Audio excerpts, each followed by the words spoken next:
I certainly wouldn't say the internet's recession-proof. I think one of the first things to go out of business is their marketing budget. I do think businesses are wise to move some of their funds online, mainly because the return on investment's very, very trackable. It's really easy, especially with affiliate marketing when you're only paying per sale, to know exactly what you're going to get from your advertising spend. So I think a move from traditional forms of advertising online makes sense, especially when you have to monitor your costs very, very closely in difficult economic times. But still, the overall marketing budgets might contract. I think for an internet marketing company like Traffic Broker, who work specifically on a performance basis, we're in a good position versus a traditional agency who work on a percentage of the merchants or the retailer's spend, just because the return on investment is more clearly defined. I also think from a consumer's perspective, if you're looking to buy products as cheaply as possible, most people now are becoming familiar with price comparison engines and finding better deals online. Typically it's cheaper than going to the high street. So I think the consumer spend is going to move, as it has been consistently over the last 5 years or so. I think that's going to continue. Overall consumer spend will decrease, but more will move online. Overall marketing budgets will decrease, but more will move online. So the net effect for online, hopefully, won't be too bad.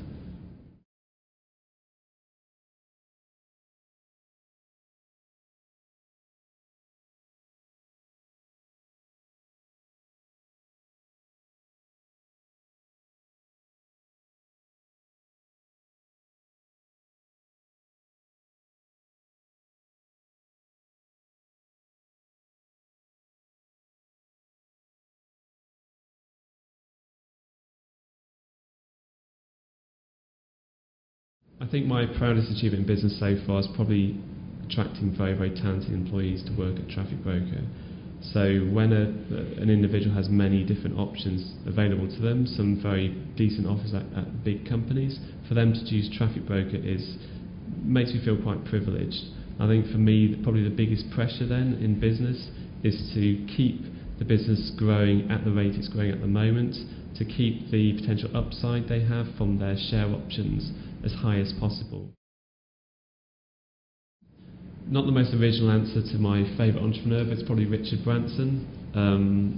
He's just, I think probably more so than anything else, the fact that he's got such a diverse range of businesses. He's in absolutely every industry under the sun.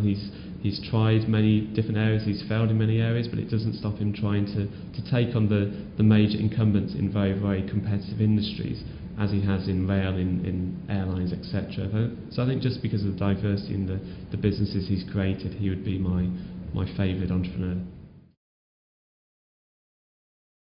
I don't necessarily think I would go back and change anything, because the position I'm in at the moment I feel quite privileged to be in.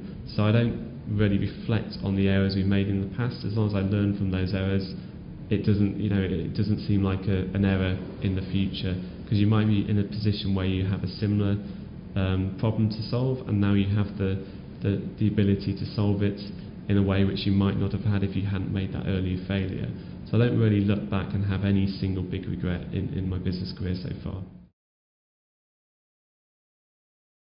I think we just like to encourage innovation within the company, and we like that innovation to come from every single level. So we really have a flat organisational structure. We don't really like to see, we don't call this is your boss. We don't have that type of atmosphere. We like everyone to have the ability to come to me and to say, we're doing this wrong, or you should do this another way, or here's a great idea. So I think just having a really open environment and fostering innovation, and getting employees who might be in one particular role to come up with ideas for something completely different is really important within this company to kind of foster that type of culture. So in 5 years' time, I think with the search division, we want to create industry-leading technology to manage keywords like financial instruments. We want everyone who spends money on Google to have the option to use the tools that we've developed, and we want these tools to be the industry-leading software. So we want more people to be using our tools to manage their spend on the internet than any other software available to them. Within publishing, we just want to create really, really good, useful sites that lots of people use.